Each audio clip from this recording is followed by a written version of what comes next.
네, 여러분 안녕하십니까? 2026년 8월 21일 이민멘토의 주식 레벨업 시작해 보도록 하겠습니다.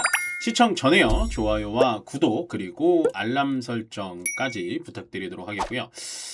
시장이 생각보다 너무 많이 떨어지네요.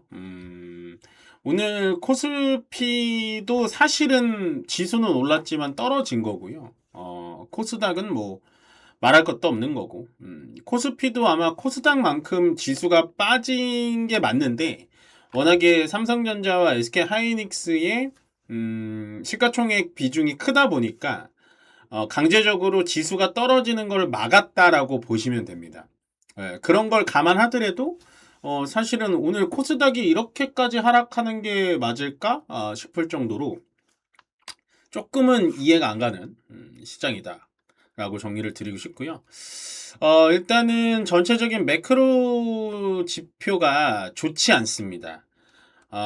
일단 어제 시장이 제가 좋을 거라고 예측을 드렸던 건 물론 반도체 쪽의 호재, SK하이닉스, 그 다음에 바이오 쪽의 모더나발 이슈가 있었고, 그 다음에 가장 중요했던 건 매크로 이슈가 있을 땐 조심해야 되는데 어제 스콧 베세트 장관의 바이백 발언으로 인해서 미국 국채금리가 많이 떨어져서 우리나라 시장이 급반등, 빵긋한 거거든요. 근데 오늘 같은 경우에 이제 효과가 뭐 하루 만에 끝났다 그런 느낌은 아니지만 바로 또 국채금리가 4.7로 10년물 올라가면서 전체적으로 달러가 약해지고 기타 금이나 구리, 은 그리고 비트코인이 급등하면서 우리나라 원화 기준 1억 700만 원대 정도를 회복했다. 그러니까 비트코인이 올라간다 해서 증시가 빠지는 건 아닙니다만 제가 말씀드리고 싶은 건 계속돼서 매크로 이슈 특히나 미국발 금리 이슈가 있다 보니까 달러가 약해지니까 금과 그리고 뭐 원자재, 비트코인으로 자금이 좀 쏠리고 있다. 그래서 전체적인 글로벌 증시가 빠지고 있다라는 겁니다. 그래서 비트코인 관련된 종목들이 오늘 시장에서 좀 강세를 보여줬고요. 저는 뭐 스테이블 코인이라든지 가상화폐 종목들을 좋아합니다. 예.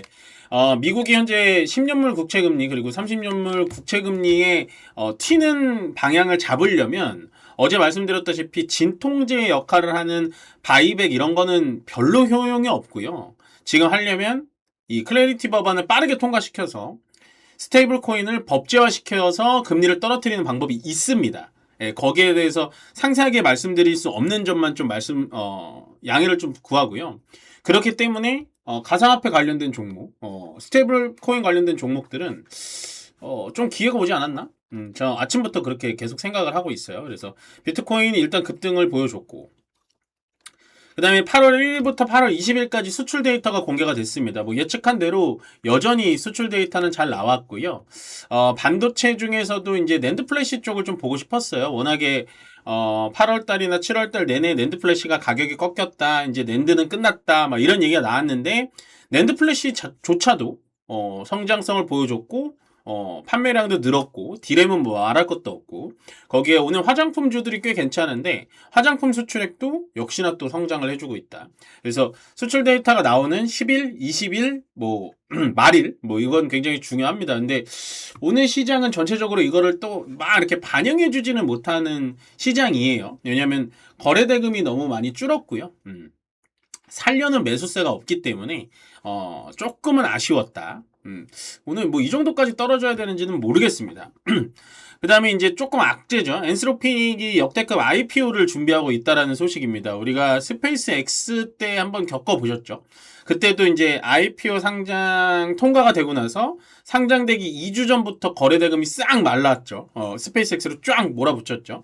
엔스로픽은 조금 더 심할 것 같습니다. 왜 그러냐면 스페이스X와 엔스로픽은 뭐 우주항공과 AI 소프트웨어 쪽 완전 다른 영역이긴 합니다만 엔스로픽이 만드는 클로드가 현재 LLM 시리즈에서는 오픈 AI의 챗 GPT보다도 훨씬 더 매출이 압도적이고 성능도 압도적으로 좋기 때문에 엔스로픽이 상장이 되기 전에는 자금이 그쪽으로 쏠려들어서 증시 전체적으로는 조정이 나올 가능성이 높아요. 그래서 요건 일정이 나오면 현금으로 우리가 빠르게 좀 바꿔놓는 것도 일정 매매로서 중요할 것 같습니다. 그래서 제가 엔스로픽 얘기를 좀 드리고 싶었고 어제와 똑같습니다. 삼성전자 주주환원에 대한 기대감이 조금 과해요. 네. 저는 이게 걱정되는 게 뭐냐면 SK하이닉스가 40조 주주환원을 했습니다. 그래서 오늘도 효과가 나왔던 거죠. 시장이 밀리는데도 불구하고 SK하이닉스는 초반부터 좋았습니다. 한번 보여드릴까요? 네, 한번 보여드릴게요. 자, SK하이닉스의 오늘 분봉인데 일단은 시장이 아침부터 밀렸지만 얘는 쭉 올라가면서 4% 5%대까지 쭉 올라칩니다. 그러다가 여기서 계속 버텨주다가 딱 이 마의 2시 반 구간, 요 구간을 넘자마자 조금 밀리죠. 왜 그러냐면 여기에 이렇게 들어왔던 이제 매수가 2시 반까지 힘들게 이제 매수를 한 거예요. 그리고 이제 매수세가 좀 떨어지니까 밑으로 좀 떨어지는 겁니다. 그래서 삼성전자 한번 볼게요. 얘도 마찬가지죠. 딱 지금 한 2시 반 기점으로 이런 식으로 이렇게 떨어진다. 그러니까 오늘 시장은 조정이 나와도 괜찮았는데, 괜찮았는데 코스피 특히나 조정이 나와도 나쁘진 않았는데 SK하이닉스의 자사주 매입 소식으로 매입 재료로 인해서 오늘도 자사주 매입이 SK증권을 통해서 기타 범위로 계속해서 들어오다 보니까 시장을 지켜줬는데 약간 시장 참여자들은 좀 갸우뚱한 거죠. 왜 그러냐면 오늘 시장은 사실은 좋은 게 1도 없었습니다. 코스피 기준에서는 145종목 올라갔고 738종목 떨어졌습니다. 그럼 내가 코스피를 10개 갖고 있으면 하나, 2개 정도 오를까 말까고. 코스닥은 더 심각하죠. 220종목 올라갔고 1462종목 떨어졌. 대부분 떨어졌다는 거죠. 220종목은 보통 테마주들, 스테이블 코인이라든지 그런 테마주들이기 때문에 그러니까 전체적으로 시장이 좋지 않은 상황에서 그나마 SK하이닉스가 소방수 역할을 좀 해줬는데 제가 요 삼성전자 얘기를 계속해서 꺼내는 이유가 뭐냐면 기사에서 삼성전자 주주환원이 100조, 150조 막 이렇게 빵빵 터트리거든요. 저는 그건 좀 자제했으면 좋겠습니다. 왜 그러냐면 제 계산이 정확하진 않지만 삼성전자가 예를 들어서 주주환원을 한 70조를 한다고 쳐봐요. 70조. 그래도 SK하이닉스보다 30조가 많은 금액입니다. 그래도 삼성전자는 주가가 빠질 가능성이 높아요. 왜? 100조와 150조로 기대를 너무 많이 걸어놨으니까. 그리고 이런 거죠. 삼성전자의 현재 주주환원에 대해서 기대하시는 분들, 배팅하시는 분들이 좀 많은 것 같은데 삼성전자가 싫어서가 아닙니다. 자, 삼성전자는 이미 지금 바닥을 이런 식으로 다지고 올라왔어요. 어느 정도 올라왔고 만약에 30만 원을 회복을 해주면 많이 회복을 한 거죠. 근데 반대로 SK하이닉스는 이렇게 보시면 떨어져서 여기서 올라오지 못하는 상황에서 좋은 호재 맞으니까 이틀 연속 올라오는 거거든요. 만약에 SK하이닉스가 300만 원 넘어간 자리에서 주주환원 정책이 나왔다? 세론으로 빠졌을 가능성이 높습니다. 사실은. 그러니까 삼성전자도 지금은 제가 조심스럽게 말씀드립니다만 너무 지금 언론에서 펌핑을 많이 해놔가지고 솔직히 좀 부담스럽다. 아무리 80조, 70조 주주환원이 나오더라도 세론일 확률이 이렇게 되면 더 높습니다. 주가가 어느 정도 회복한 상태이기 때문에. 그 정도? 참고로 좀 알아주셨으면 좋겠어요. 그래서 저 너무 이제 언론에서 너무 이렇게 과대 포장을 좀 안 해주셨으면 좋겠는데 그러지 않으면 조회수가 좀 안 나오나 봅니다. 그래서 조금 이해가 안 가고요. 강세업종과 약세업종을 좀 보겠습니다. 강세업종 반도체 투톱만 올라갔습니다. 이게 상당히 비정상적인 시장이 또 온 거예요.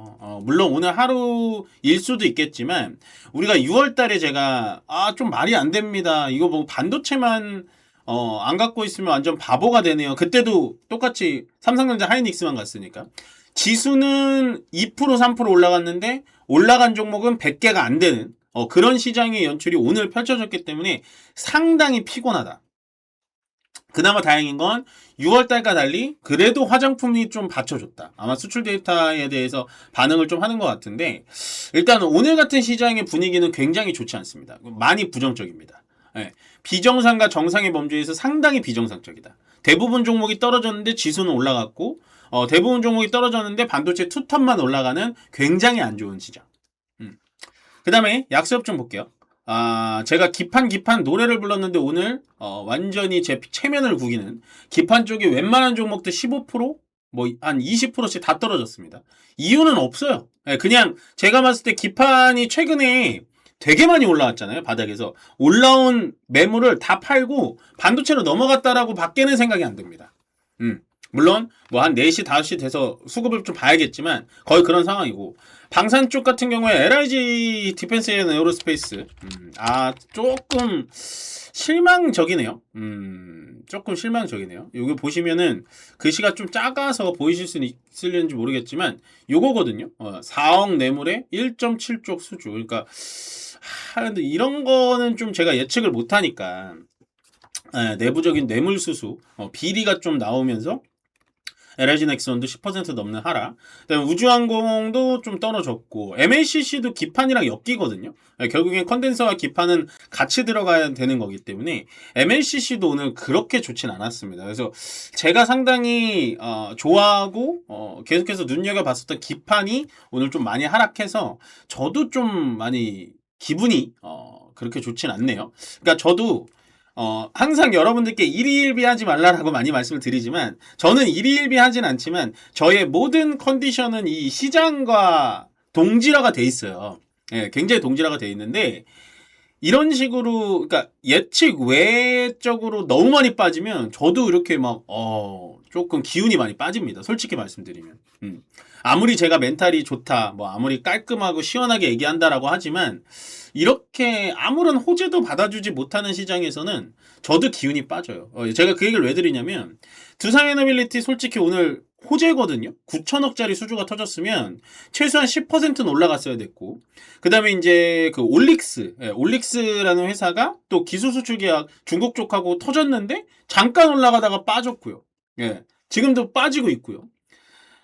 그 다음에 D&D 파마텍은 뭐 조금 뭐 그 전에 나왔던 얘기라고는 합니다만, 임상 이상에 대해서 결과물을 취득을 했는데도 불구하고 그것도 뭐 그닥 뭐 반응이 없고, 그 다음에 이제 장 막판 정도에 알테오젠이 이제 생산시설 확대한다. 이것도 호재거든요. 예, 그만큼 큐렉스가 잘 팔린다는 거니까.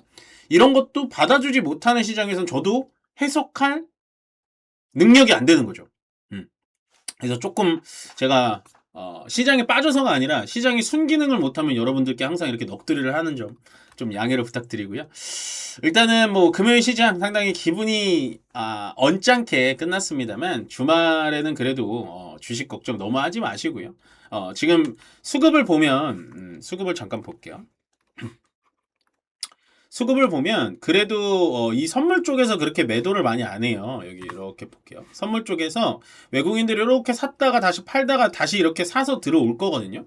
예, 그렇기 때문에, 그리고 코스피 200 선물도 마찬가지로 외국인들이 그래도 위쪽에서 자리를 잡아주고 있기 때문에 크게 다음 주 뭐 이렇게 계속 떨리네 이럴 필요 없을 것 같습니다. 그냥 오늘 미국 시장이 이제 선물 옵션 동지 만기일이거든요. 네, 그렇기 때문에 거기에 따라서 미국 시장이 어떻게 움직이는지 보고 나서 들어가도 된다. 지금은 조금 빠져서 기분은 안 좋습니다. 저도 기분은 상당히 언짢지만, 그럼에도 불구하고 우리는 주말에 푹 잘 쉬고 월요일날 리프레시해서 또 시장 이겨나가자라고 정리 드리면서요. 저는 여기까지 말씀드리고 끝으로 좋아요와 구독 그리고 알람 설정 부탁드리면서 마무리 짓도록 하겠습니다. 고맙습니다.